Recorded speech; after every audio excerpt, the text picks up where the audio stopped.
Whether you identify as male or female, masculine or feminine, or anything in between or around these identifications, what you need to know is that you cannot let somebody rob you of your energy. You cannot allow someone to come into your life and then take all of your energy away from who you are as an individual.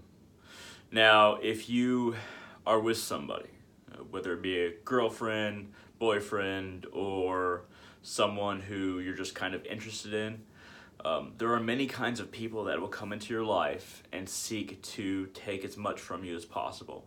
It's not always material things. It's not always, you driving all the time. It's not always you paying for dinner all the time. It's not always you being the emotional support all the time. But first and foremost, you will feel an emotional disconnect from that person when they start drawing this energy from you. When they start drawing your personal identification, your personal energy from you. It's really a pain to be in a relationship where you feel like you're giving all and they're giving none. You have to enter into a relationship that is a give and take relationship. It has to be 50-50, a true partnership to truly work out. Now, as someone who's been in a lot of relationships that have failed, I will say that it isn't easy to find somebody who you can be a complete partner with. It's like finding a needle in a haystack, especially in materialistic society, but it's really worth it when you find somebody who you can identify with on a spiritual, emotional, mental level, and also one who is, even willing to share finances with you. It's very difficult to be somebody who's giving everything in a relationship because you like somebody so much, because you even love somebody so much, and then have them giving nothing back. That is a pain. And you don't want that in your life. You deserve more than that. You deserve to have a relationship where you both are satisfied. It's not just a one-sided thing. Now, there's a number of things that a bad partner can hold over you. They might say, well, I'm this and I have this amount of things to do. Obviously, you have to work around my schedule. Or you have more money than me, so why don't you just pay more?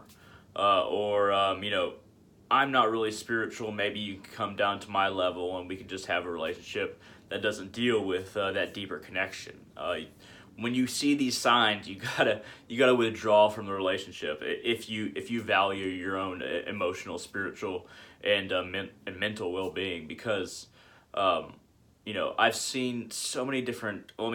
Most relationships, there will be some failing in them. I'm not saying that most relationships will fail, but there is some failing in the relationship where somebody's just giving all they can, and then somebody else, the other person, is just not. I've seen people satisfied with just, they decide they're going to be with somebody, and then they make that decision independent of the other person. That other person hasn't made the same decision. The communication has broken down to you just identifying as somebody who's trying to put into the relationship, and the other person is not. Make sure that you have an equal foundation, pure communication, and an understanding of what each other must give and take. Now, when you reach a state of symbiosis, where you both are working together quite well, some of the things that can maintain that kind of relationship is just not forgetting to value what that other person values. If that other person is especially spiritual, if that other person is vegan, vegetarian, if that person is a different spiritual belief system, or maybe they're different political belief system, if they are different emotionally, they don't like to share a whole lot, so you might have to probe a little bit more in order to get them to share, so that it's kind of an equal thing. Then you have to kind of like bring them back into the symbiosis in order to make the relationship last. It isn't easy because in a materialistic society, we're constantly barraged with what a relationship should be, not by experts, but by TV, by dramas, by the most materialistic things that you can think of being pushed onto us through what we view through media, whether it be even music. And there's not a whole lot of places you can go to really figure out how you can make a relationship work. So what you have to do is figure out the other person. You have to understand that person inside and out, down to the very, I would say DNA, but that's not really true. Metaphorical DNA. You have to understand how they think.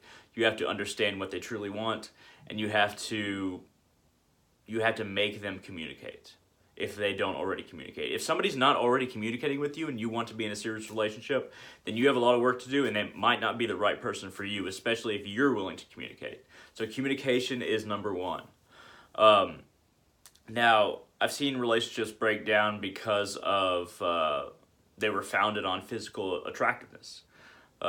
People were, whether it be male or female, were attracted to each other physically, but as the relationship continued, it turned out there wasn't a whole lot of mental connection. And that's a lot of relationships. That lack of mental connection, that lack of your ideas and their ideas, your understanding of things, their understanding of things, their values, your values. And it doesn't always have to be political or religious. Sometimes it's just basic things, as far as what you should share, what you shouldn't share, how you can go out and have a group dynamic between you two, or even if you're in a larger group, and still support each other within that social framework. It's not always the deeper connections that matter, but it is connection that matters. As somebody who's been through relationships that were very physically based, you don't want that to be the foundation for your relationship, because eventually when you get old, or within a few years, that might break down. One of you might gain weight. One of you might not really be interested in the same fad as the other person. So if you have a very basic level of connection, that materialistic connection, then you either try to go deeper than that with that person, or you find another relationship when it doesn't work out. Because a lot of us humans, we have this tendency to, okay, I'm attracted to you, you're attracted to me, let's just be together. And then a lot of people can make that work. But I would say most people have a problem making that work because they're not delving into the person as an individual. They're just looking on the surface. And it's very important not to just look on the surface, but to look at a person for who they truly are and not what they are.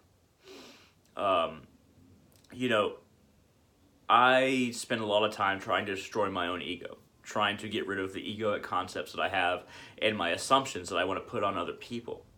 It's a lot of work, takes a lot of time. This is a very good path for, this is, the spiritual path. This is a very basic outline of a spiritual path. This is a very good path for maintaining a relationship. Not having too much ego. Be willing to be detached from your negative emotions when you feel hurt, but bringing them up, making them known at the same time, not just because you were slighted, you carry them to a whole new severity.